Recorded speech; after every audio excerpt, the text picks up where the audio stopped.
ایک تو پیداوار کا نظام ہے، پھر ٹرانسمیشن کا نظام ہے، پھر اس کو ریکوری کرنے کا نظام ہے. یہ تینوں فلاڈ ہے. اس میں ایک پورا کارٹل کا نظام انوالو ہے. ایک طرف ایک شہر میں بلوں کو جلایا جا رہا ہے، احتجاج کیا جا رہا ہے، اسی شہر میں 500 میگا واٹ اتنی کی چوری ہو رہی ہے. یہ مسئلہ ضرور ہے. ایسا نہیں ہے کہ یہ بہت زیادہ سیریس لا اینڈ آرڈر کا مسئلہ. 10 ڈسٹریبیوشن کمپنیز ہیں پورے پاکستان میں. ہر علاقے کے اندر الگ الگ لیول کی چوری ہوتی ہے. یہ جو 589 ارب جو لوگ پے نہیں کرتے یا چوری کرتے ہیں، اس کی وجہ سے وہ لوگ جو بجلی کی پیمنٹ کرتے ہیں ان کو زیادہ ریٹ پر بجلی ملتی ہے. جب تک یہ بجلی کی چوری ختم نہیں ہوگی اس وقت تک جو لوگ بجلی کی بلز پے کرتے ہیں ان کے بلز نیچے نہیں آئیں گے. حکومت کے اندر یہ کمپیٹنس نہیں ہے یہ کام کر سکے. ڈسکوز بیچے، مسئلے کا حل ہے آپ اس کو پرائیویٹائز کریں. صرف ایک ہی عمل ہے جس سے یہ کمپنیاں بہتر ہو سکتی ہیں اور وہ ہے نجکاری، پرائیویٹائزیشن. نجکاری کے علاوہ کوئی سلوشن نہیں ہے. As of today discos are on the list of privatization. جب تک کسی کمپنی کا ایسٹ لائبلٹی رجسٹر نہیں مکمل، اس کی پرائیویٹائزیشن کا آپ سوچ بھی نہیں سکتے. ابھی تو کم از کم کچھ مہینوں سے لے کے سال تک کا وقفہ چاہیے اس کمپنی کو اس کی ایسٹ لائبلٹی رجسٹر مکمل کر کے وہاں تک لانے پہ جہاں پہ یہ پرائیویٹائز ہو چکے.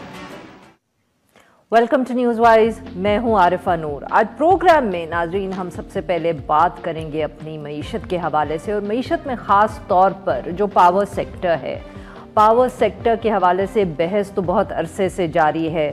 چاہے کبھی ہم بات کرتے ہیں کہ پروڈکشن کے حوالے سے سپلائی کس طرح کی ہے، پھر بات ہوتی ہے ڈسٹریبیوشن کے حوالے سے. پچھلے دنوں میں بہت شور تھا بجلی کے بلوں کا. اتنی زیادہ آئی ایم ایف کی جو شرائط تھیں اس کی وجہ سے بجلی کے بل بڑھائے گئے کہ لوگوں نے بہت شور ڈالا. پروٹیسٹ ہم نے دیکھے سارے ملک میں. اور اب ایک جو تازہ ترین رپورٹ سامنے آئی ہے نیپرا کی، اس سے پتہ چلا ہے کہ جو ہماری تقسیم کار کمپنیز ہیں یعنی کہ ڈسکوز جن کو کہتے ہیں، وہ کس طرح اوور بلنگ کرتے ہیں. یہ national electric power regulatory authority NEPRA جو ہے اس کی ایک انکوائری سامنے آئی ہے. 14 صفحے کی یہ انکوائری رپورٹ ہے جس میں بتایا گیا ہے کہ کوئی بھی جو ڈسکو ہے ملک کی وہ 100% درست بلنگ نہیں کر رہی. انہوں نے رپورٹ میں بتایا گیا کہ جولائی اور اگست میں ملک بھر میں اتنے بلوں کی شکایات موصول ہوئیں کہ انہوں نے یہ انکوائری جو ہے وہ کی، اور اس میں پتہ چلا ہے کہ کس طرح سے اوور بلنگ ہوتی ہے. جو مین موٹے پوائنٹس ہیں وہ یہ ہے کہ ایک آبویسلی جو اوور بلنگ ہوتی ہے وہ اس لیے بھی ہو رہی ہے کیونکہ میٹر ریڈنگ جو ہے وہ صحیح طریقے سے نہیں ہو رہی.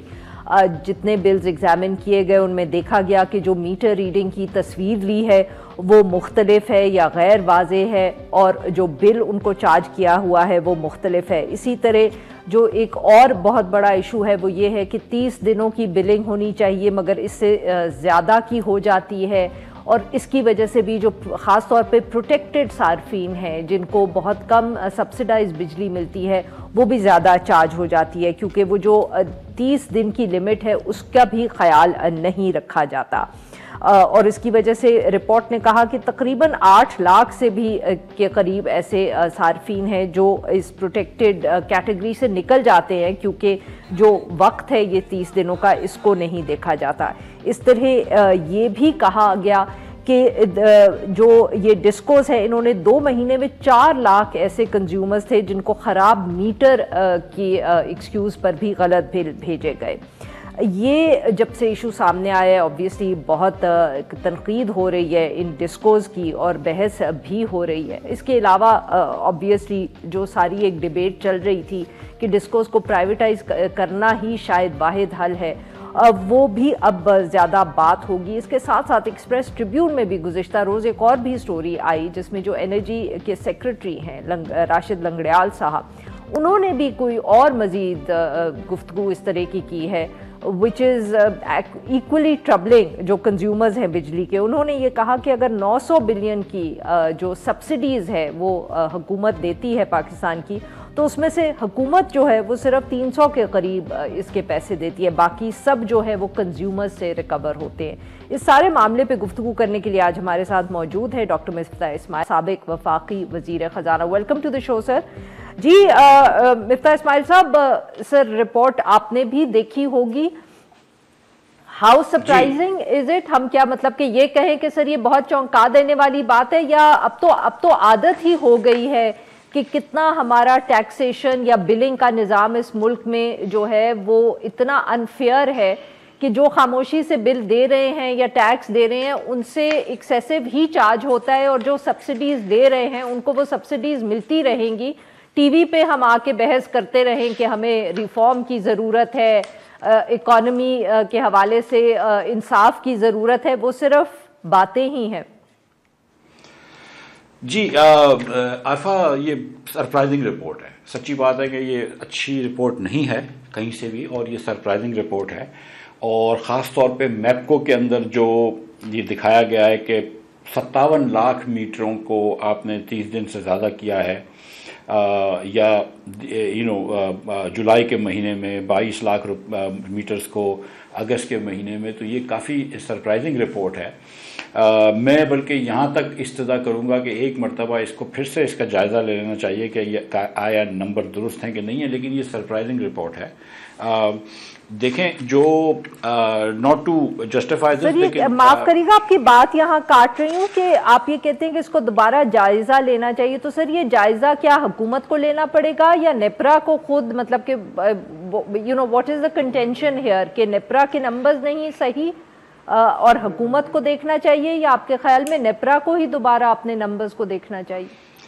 نہیں، آئی تھنک کہ نیپرا نے تو اپنا کام کر دیا ہے، حکومت کو یہ نمبر دیکھنے چاہیے، اور پھر حکومت کو اس بارے میں تعین کرنا چاہیے کہ اگر میپکو کے اندر مثال کے طور پر 57 لاکھ لوگوں کے بل نہیں دیکھے جا رہے، یا ایک بڑی بھاری تعداد جو ہے وہ میپکو کے اندر اس کے ڈیفیکٹو میٹرز لگے ہوئے ہیں، اور 2 لاکھ اور 19,000 جون کے اینڈ پہ ایک ڈیفیکٹو میٹرز ہیں، تو کہیں نہ کہیں تو کسی نہ کسی کی ذمہ داری ہونی چاہیے نا کہ کوئی پروکیورمنٹ والے اپنا جاب نہیں کر رہے، آپ میٹرز نہیں خرید رہے یا میٹرز لگے ہوئے ہیں آپ کے پاس، آپ لگا نہیں رہے، تو کہیں نہ کہیں حکومت کو اب نیپرا نے اپنا کام کر دیا. حکومت now has to verify these numbers and figure out کہ کدھر کدھر یہ غلطیاں ہوئی ہیں، اور اس کا پھر سد بات کیا جائے. صحیح. اچھا سر، یہ بتائیں کہ کیا obviously اتنی تفصیل سے رپورٹ غالباً پہلی دفعہ آئی ہے یا جس کے اوپر اتنی بحث ہو رہی ہے، بٹ یہ ایشوز اگر ہم اینیکڈوٹلی بات کریں تو لوگ اس طرح کی شکایات تو کرتے ہیں اور کرتے رہتے ہیں، بٹ سر کیا یہ how serious is this problem? آپ نے حکومت میں 2 دفعے کام کیا ہوا ہے، فائنانس منسٹر، obviously یہ ایک ایشو ہے جو بار بار کیبنٹ میٹنگز میں بھی آتا ہوگا. غلط بلنگ کا، اگر ہم اس کو صرف کہیں غلط بلنگ کا یہ ایک ایشو ہے. ایک طرف ہم کہہ رہے ہیں کہ ہم کریک ڈاؤن کر رہے ہیں بیکاز ہم نے بلز اکٹھے کرنے ہیں، لوگ بل نہیں پے کرتے، دوسری طرف لوگوں کو ایکسیسو چارج ہو رہا ہے. تو یہ کتنا سنجیدہ پرابلم ہے؟ یہ تو نہیں ہو سکتا کہ یہ پہلی مرتبہ ہی ہم دیکھ رہے ہو اس طرح کا. نہیں دیکھیں، ایک تو یہ کہ کیونکہ بجلی کے نرخ اتنے زیادہ بڑے ہوئے ہیں تو ویسے ہی لوگوں کو غصہ بہت زیادہ ہے، اور اس غصے کے اندر پھر جب آپ کو لگتا ہے کہ بل میں کچھ 19-20 ہے تو لوگ کمپلین کرتے ہیں. لیکن سچی بات یہ ہے کہ اتنا یہ بلنگ کا مسئلہ نہیں ہے. مثال کے طور پر یہ جو نیپرا نے دکھایا ہے کہ 10 لاکھ ایسے بل تھے جو 30 دن سے زیادہ تھے، تو جولائی اور اگست کا تو دونوں مہینے مثال کے طور پر 31 دن تھے، تو 50 لاکھ تو ایسے بل تھے جو 31 اور 32 دن کے اندر ہو گئے تھے. اور اس کے بعد اگر آپ 33 اور 34 دن دیکھ لیں تو آپ کے 85 لاکھ بل تو ہو جاتے ہیں، یعنی کہ 1 کروڑ اور 6 لاکھ میں سے 85 لاکھ بل تو 34 دن میں ہو گئے. اب اس کے اندر یہ ہوتا ہے کہ مہینوں میں چھٹی بھی آتی ہے. کسی دن رمضان، محرم اور حرام کی 2 دن کی چھٹی آ گئی جولائی کے اندر، اگست میں 14 اگست کی چھٹی آ گئی، تو اس دن میٹر ریڈر جو ہے وہ چھٹی کرتا ہے. میٹر ریڈر کا جو ایک 28 دن کا جو روٹ ہوتا ہے اس میں اگر وہ 2-3 دن کم کر لیتا ہے تو پھر وہ سارے بلوں میں نہیں جا سکتا، اور کہیں 31 دن میں پہنچتا ہے، کہیں 32 دن میں پہنچتا ہے. اس کا افیکٹ یہ ہوتا ہے کہ کہیں اگر آپ 32-33 دن میں پہنچے تو وہ آدمی جو ہے وہ 300 یونٹ لے رہا تھا، اس کو اب 320 یونٹ پہ ہو جاتا ہے، تو اس بیچارے کا جو ہے وہ بل بہت زیادہ آ جاتا ہے. آن دا ادر اینڈ پھر اگلے مہینے جو ہے وہ شاید 28 دن میں پہنچ جاتا ہے. So there are issues, there are technological issues. تو سر آپ کی بات تو بہت انٹرسٹنگ ہے، بٹ سر اس لاجک پہ تو میں کہوں گی پھر ہو سکتا ہے کہ بہت سے مہینے سال کے ایسے ہوں جس میں بار بار یہ ہو رہا ہے، کیونکہ چھٹیاں تو ہمارے ملک میں آتی رہتی ہیں. جی بالکل. تو پھر تو سر یہ مطلب کہ رمضان المبارک کا مہینہ، میرے کہنے کا مقصد یہ ہے، نہیں سر، میرے کہنے کا مطلب یہ ہے تو پھر تو یہ ایک ریکرنگ پرابلم ہے. یہ کبھی کبھی تو نہیں ہوتا ہوگا، یہ تو ہر دوسرے مہینے میں ہو سکتا ہے. کبھی محرم آ گیا، کبھی فلانے عید کی چھٹی آ گئی، فلانے عید کی چھٹی آ گئی. تو یہ تو سر پھر مطلب کہ چھوٹا مسئلہ تو نہیں ہے. آئی مین ابھی تک اس کا حل ڈھونڈ نہیں لینا چاہیے تھا. جی گزارش یہ ہے کہ اگر یہ جولائی اگست میں ہوا ہے تو ایسا نہیں ہے کہ صرف جولائی اگست میں ہی ہوا ہے, اس کے بعد بھی مہینوں میں ہوا ہوگا. پہلے بھی کبھی عید آ جاتی ہے, کبھی برسات ہو جاتی ہے, کبھی دیگر چیزیں ہو جاتی ہیں. ٹو ایکسپیکٹ کہ میٹر ریڈر جو ہے, کبھی میٹر ریڈر بیمار ہو گیا, جی 2 چھٹیاں میٹر ریڈر کو کیجول لیو حکومت کی طرف سے ملتی ہیں, تو ٹو ایکسپیکٹ کہ میٹر ریڈر 30 دن کے اندر ہر بنگلے پہ, ہر گھر پہ, ہر فلیٹ پہ, ہر کوارٹر پہ 30 دن پہ پہنچ جائے, دیٹ از اے لٹل مچ. اب اس کی ٹیکنالوجیکل سولوشنز ہیں. اگر ہم یہ پرائیویٹ سیکٹر کی طرف جا چکے ہوتے, پرائیویٹائزیشن کی طرف ہوتے, تو شاید یہ کہ یہ آپ کو اتنی بڑی بات نہیں ہے. میٹر کے اندر اگر چپس لگے ہوں تو وہ آپ گاڑی چلاتے رہیں اور سارے میٹر آپ ریڈ کر سکتے ہیں, آپ سیو کر سکتے ہیں ٹائم کو, بہت ساری چیزیں ہو سکتی ہیں. یہ اس قسم کا مینیول 1910 کا طریقہ کار جس سے ہم کر رہے ہیں, یہ کرنا ضروری نہیں ہے. لیکن اس کے ٹیکنالوجیکل سولوشنز ہیں. لیکن جب تک آپ ہیومن یہ ہیلپ کر رہی ہیں یہ ہوگا. اور یہ بھی میں کہہ دوں عارفہ صاحبہ ساتھ ساتھ کہ اگر ایک مہینہ اگر 32-33 دن ہو جاتا ہے تو پھر نیکسٹ مہینہ پروبیبلی 28 دن ہو جائے گا, تو hopefully it evens out. لیکن sometimes it doesn't even out. ایک اور گزارش کر دوں کہ یہ جو نیپرا نے جو یہ بلز ایگزامن کرے ہیں, وہ بعد میں تو انہوں نے ساری چیزیں ہر چیز ایگزامن کر لی, لیکن جو شروع کے انہوں نے جو بلز ایگزامن کرے ہیں جس کی انہوں نے رپورٹ دی ہوئی ہے 3.4 پہ, یہ جیسے 300 بل پیسکو کے اٹھائیں اور دیگر بل, یہ وہی بل تھے جس پہ ان کو کمپلینٹ آئی تھی. So we would expect that there would be more complaints. But again, I congratulate Karachi Electric کہ being a private company, ان کی سب سے اچھی پرفارمنس ہے. And that also tells you کہ شاید ہم کو پرائیویٹائزیشن کی طرف ہی چلے جانا چاہیے. صحیح. اچھا سر, یہ جیسے میں نے ذکر کیا کہ ایک ایکسپریس ٹریبیون میں شہباز رانا صاحب کی بھی سٹوری اسی دن چھپی جس دن یہ نیپرا کی رپورٹ سب اخباروں نے چھاپی. اس میں وہ راشد لنگڑیال صاحب کو کوٹ کر رہے ہیں, جس میں انہوں نے کہا کہ 900 بلین کی الیکٹریسٹی سبسڈیز حکومت دیتی ہے, مگر جو bill the government picks up the bill for only 327 billion, باقی کنزیومر سے نکلتا ہے. تو سر یہ جو آپ کہہ رہے ہیں کہ بیچارہ میٹر ریڈر ہے جو پہنچ نہیں پا رہا, یا جیسے ایک اور شکایت جو نیپرا کی رپورٹ میں ہے وہ یہ ہے کہ جو میٹر ریڈنگ سے انہوں نے تصویریں لی ہیں وہ نظر ہی کچھ نہیں آتا. سر یہ جان کے بھی تو ہو سکتا ہے to cover all of these losses, because یہ تو آئی ایم ایف کی ایک بہت کڑی شرط ہے کہ آپ کے پاور سیکٹر کے جو لاسز ہیں ان کو کم کرنا ہے. تو سر یہ جو بہت ساری چیزیں جن کو ہم سمجھتے ہیں کہ یہ انسانی غلطی کی وجہ سے ہیں, they could also be because numbers پورے کرنے. اچھا, یہ اس پہ میں آپ سے ایگری کرتا ہوں. دیکھیں, ایک آپ نے جو ٹیرف سیٹس کرتے ہیں تو آپ نے مثال کے طور پر آپ نے ڈیسائیڈ کرا کہ ہم نے کچھ کنزیومرز کو جو کہ 100 یونٹ سے کم لیتے ہیں ان کو ہم کو پروٹیکٹ کرنا ہے, تو آپ ان کے ریٹ نہیں بڑھاتے. اب ان کو آپ 3-4 روپے میں بجلی دے رہے ہیں, جبکہ آپ کا نیپرا نے ایک ایوریج بجلی ویسے رکھی ہوئی ہوگی 20 روپے کی, تو 16 روپے فار ایوری یونٹ جو ان کو سبسڈی مل رہی ہے وہ آپ کہیں نہ کہیں چارج کر لیتے ہیں. مثال کے طور پہ کمرشل کو چارج کر لیا, انڈسٹریل کو چارج کر لیا, جو ہائر یونٹ کنزیوم کرنے والے ڈومیسٹک گھر ہیں جن گھروں میں 1000-2000 یونٹس استعمال ہوتے ہیں گھروں میں, وہ گھر کے آپ بل 57 روپے کا یونٹ دے رہے ہوتے ہیں. دکانوں میں آپ مہنگا بجلی دے رہے ہوتے ہیں, تو آپ کہیں نہ کہیں وہ چارج کر رہے ہوتے ہیں. وہ اوور بلنگ سے کور نہیں ہو سکتا ہے, وہ کہیں نہ کہیں اور کسی اور کنزیومر کو آپ چارج کر رہے ہوتے ہیں. جو اوور بلنگ سے کور ہوتا ہے وہ یہ ہوتا ہے کہ اگر لوگ اپنے بلز جمع نہیں کر پا رہے, مثال کے طور پہ اگر لیسکو جو ہے وہ سوچ رہا ہے کہ 98% ٹارگیٹ ہونا چاہیے اور نہیں ہو رہا, تو یا کسی عملے کے آدمی نے کہیں بل کو جان بوجھ کے کم رکھا ہے تو کہیں اور بجلی وہ بل زیادہ دے دے. وہ عملے کی تھوڑی سی گڑبڑ ہو سکتی ہے, لیکن جو کراس سبسڈی ہے جو 600 ارب روپے کی, وہ اوور بلنگ سے تعلق نہیں ہے اس کا. نہیں تو سر آپ یہ کہہ رہے ہیں کہ یہ جو کراس سبسڈی ہے 600 بلین کی, یہ صرف غریب لوگوں کے لیے؟ نہیں, سبسڈی غریب لوگوں کو جو دی جاتی ہے جو 100 یونٹ سے یا 200 یونٹ سے کم. سر 600 بلین اگر آپ کہہ رہے ہیں کہ کراس سبسڈی ہے, تو اس میں سے سر غریب طبقے کو اندازاً کتنا ملتا ہوگا؟ بیکاز ہم الیکٹریسٹی تو اور لوگوں کے لیے بھی سبسڈائز کرتے ہیں جو شاید غریب کیٹیگری میں تو نہ آئے. نہیں, دیکھیے یہ تو میں راشد صاحب کے نمبر استعمال کر رہا ہوں جو وہ کہہ رہے ہیں کہ 900 ارب روپے میں سے 300 حکومت فنڈ کرے گی اور 600 کنزیومر دوسرے کسٹمر فنڈ کریں گے. جب جس زمانے میں وزیر تھا اس سال جس میں آدھی حکومت خان صاحب کی تھی, ہم نے 1300 ارب روپے